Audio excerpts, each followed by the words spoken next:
Hi, my name is Alyssa, and I was adopted at birth. And while I see my adoption as being a huge blessing, it has also been a journey that has included some pretty tough emotions that a lot of people don't think about unless they've been adopted.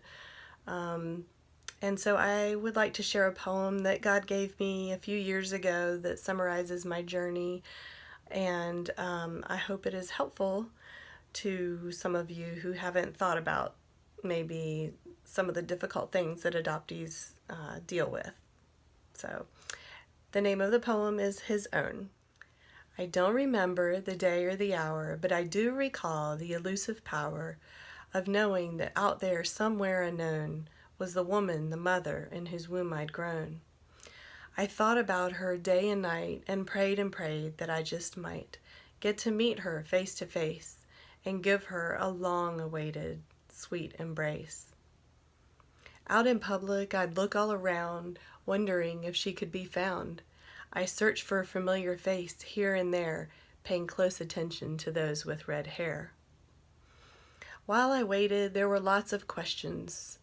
Do we look alike or have the same expressions? Does she have the same curiosity?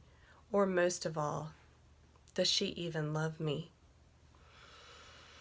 I knew I must keep those questions to myself, and my feelings of rejection belonged on the shelf, because society said you were special and chosen, so keep your mouth shut and your feelings frozen. I was grateful to the parents who loved and raised me, but it wasn't about them. It was about my desperate plea, my longing to find the many unknowns so I could stop guessing and feeling alone. For years I begged God, searching to no avail, knowing deep down that my prayers would prevail. So after much research and letters and calls, I finally found the searcher who would end it all. I sent off to get my birth information, and when it arrived, I studied the narration. Baby girl Crittenton stung at my core, a nameless baby with her mother no more. On the last page was just what I needed, the signature of the one who bravely conceded. I can only imagine what she went through as she lived out her secret that just a few knew. My searcher then found the man she had married. I called him trying to hide the secret she'd carried. When I asked where she was, I was shocked at his answer, for sadly 3 years prior she had died of cancer.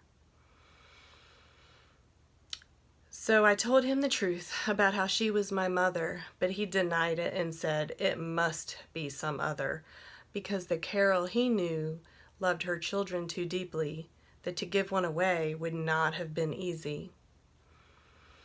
I said what I'd been taught, that I was just blessed that she loved me so much and wanted the best. But deep down I heard, your mother loved her children, but I'm so sorry to say you did not make the cut. I buried that grief for years and years, not even knowing that there were tears. But with some wise counsel, I have learned to grieve the one who gave me life, the one I had to leave.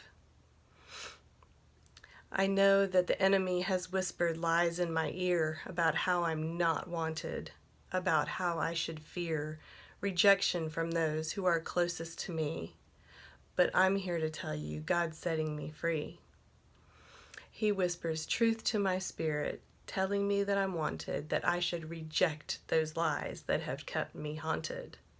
He tells me that I am chosen, loved, and completely known, and that he was the first to call me his own.